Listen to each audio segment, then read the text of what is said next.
Muy buenas, premiados y premiadas. Pues esta mañana me he levantado muy temprano, a las 6, para poder ver la última película de Ron Howard, en este caso, llevando una historia real, que eso no le viene de nuevas, pero del enfoque, creerme que es que a medida que va pasando los años este director, más anclada en el realismo que en lo lacrimógeno. Adaptado ni más ni menos que en la historia, que por cierto muy reciente, sobre los 13 chavales que se quedaron atrapados en una cueva de Tailandia por unas inundaciones. Y el rescate que llevaron a cabo tanto buzos, espeólogos, el gobierno tailandés, para poderlos sacar de ahí, haciendo una proeza, un milagro en cierta manera. Evidentemente ha sido objeto también de adaptaciones en documental como The Rescue, que es brutal y te cuenta cómo fue y cómo orquestaron una serie de héroes reales, que eso es un concepto que a mí me siento más atraído que el de los superhéroes, para sacar vivos a esos chavales que por miedo a la desnutrición, a inclusive se mantenían vivos gracias a la meditación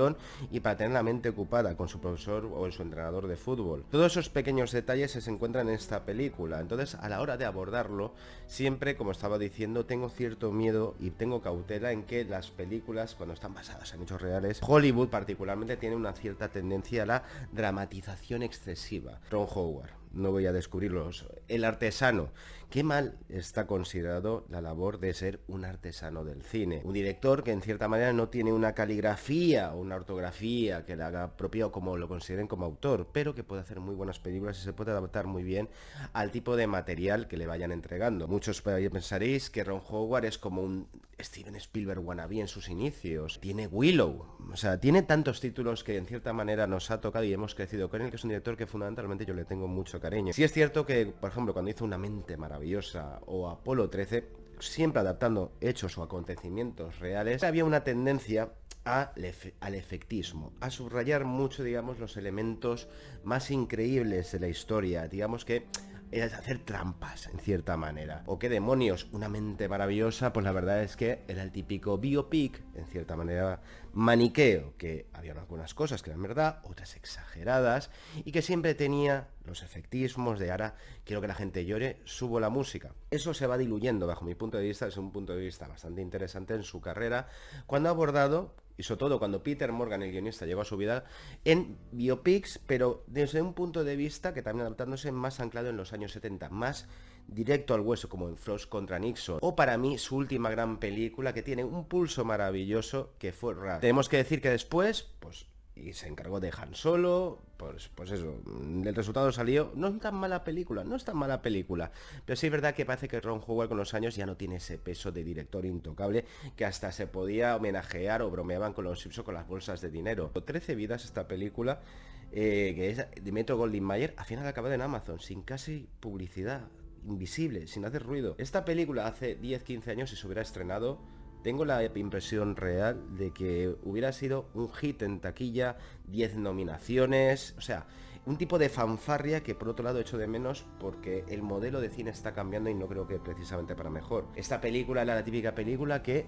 hubiera llegado a los cines, hubiera triunfado. No voy a decir que es como Lo imposible, que también, pues, hablando de Lo imposible, de Juan Antonio Bayona, que también adaptaba pues un caso real alucinante, ahí sí que era más melodramática, efectista, más jugando con la música. Yo agradezco que esta 13 vidas no hay tanto efectismo musical, no busca emocionar o buscar la lágrima fácil. Lo que busca es, en cierta manera, desde un punto de vista casi aséptico, como alguno de sus protagonistas, ver cómo sacaron a esos chavales de la cueva, ver todo el proceso, pero sin subrayar demasiado la parte lacrimógena, como por ejemplo pueden ser con los familiares. Pero casi hace labor de documental, pero cuenta con apoyo, y eso es importante, de 3 actores que, aunque son caras hiper conocidas, no tienen esa aureola de estrella, pero sí de actores todoterrenos que te lo clavan absolutamente, y la película se beneficia tremendamente de ello. Fundamentalmente de sus 2 protagonistas, que son Viggo Mortensen, que creo que sobran las presentaciones, y un Colin Farrell que a medida que va pasando los años es como buen vino, mejora. Pues el dibujo que hacen de ellos es no convertirlos simplemente en la fotografía como esos héroes, aunque al final lo que hicieron es épico. Digamos en cierta manera que como es tan reciente en el mediario colectivo, Howard no se esfuerza en resaltar las labores de estos héroes, sino de que te quedes con la complejidad que supuso sacar a esos chavales de ahí, que prácticamente supuso un milagro. Pero te lo dibuja muy bien. Vemos a un Viggo Mortensen que, anclado y con un pie en la realidad, le dibuja esa figura de héroe a su pesar, el mejor en lo suyo, pero que Es un poco, por así decirlo, el más duro, cínico, pero también el más pragmático y el más profesional. Tienes la figura de Colin Farrell como esa persona que al ser padre y tener familia, siente más adentro la pérdida que podría suponer perder a alguno de esos chavales, sobre todo en el tramo final de la última hora y media, en el cual prácticamente te narran el rescate. Cuando aterriza Joel Egerton, que ya sabéis perfectamente que es un actor que es santo de mi devoción, es una bestia parda, en la figura del buzo doctor que le proponen hacer el plan que es, que cuando más lo ves, y está basado en hechos reales, es una auténtica locura y que funciona lo de mantener sedados a los chavales mientras los llevaban buceando. Todo eso, esa pieza que va creando a lo largo de 2 horas y media, que por otro lado creo que sí que la película podía haberla recortado, creo que a partir de la hora y media alarga demasiado la duración, aunque le quiera dar todo el realismo y dar esa sensación de claustrofobia como director de lo que era sentirse dentro de esas cuevas.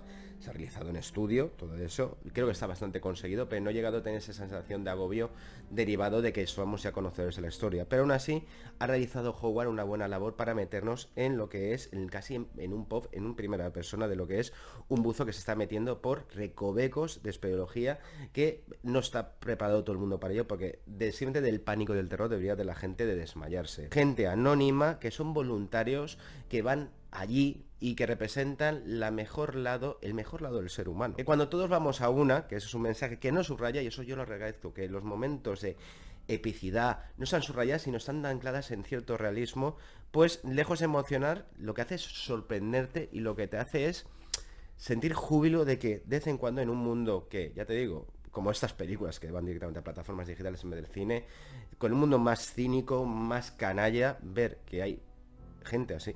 Y cuando todos nos movilizamos y vamos a una, las cosas van bien, pues sí es júbilo. Y eso es la sensación que sientes al final de esta película, de júbilo, de alegría. De destacar muy bien esa sensación inteligente en la primera hora y media, que solamente hacen una escena de exposición al principio, mostrándote a los chavales, se meten en la cueva y hasta los 50 minutos de película no los vuelves a ver. ¿Qué provoca eso? Aparte de presentarte a los protagonistas, que son los que tendrán que idear la salida de ellos. Te están mostrando esa sensación de desamparo, de dudas, de decir si estos chavales estarán vivos o no. Y me parece una decisión inteligente por parte de Howard para demostrar cuál, o transmitirte las sensaciones que tenían sus protagonistas en la vida real, de la duda de ¿seguirán vivos? Sí, no. Es una película que se toma su tiempo, y los actores, que repito, no es que quieran ser carismáticos, dan presencia, y lo que tienen es un pozo de grandes, de grandes. Y aparte hay como un par o tres de diálogos de los protagonistas que puede tener un puntito muy de cine clásico, que siempre lo ha tenido Howard.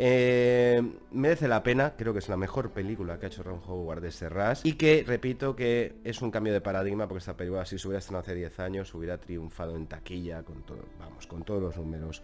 Pero agradezco que no te pongan la música ni busque emocionar gratuitamente. Este es el Howard de Frost y Nixon, es el Howard de Rush.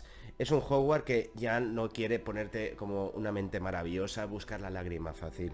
Es un Howard muy profesional, y que creo que ese es el tipo de películas que, aunque no vea su firma, porque nunca la ha tenido, se agradece que hayan directores artesanos que doten, digamos, de pulso, y porque aunque se alarga un poco, repito, esta película, si lo hubiera dejado en 2 horas sería lo mismo, y hubiera sido como más ritmo.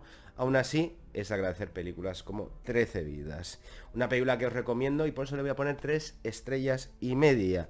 Casi invisible, bajo el radar, pero sin lugar a dudas emocionante, pero no en el sentido lacrimógeno, sino porque lo que te cuenta y cómo te lo cuenta es para sentir júbilo de que aún tenemos que tener fe y esperanza en la raza humana.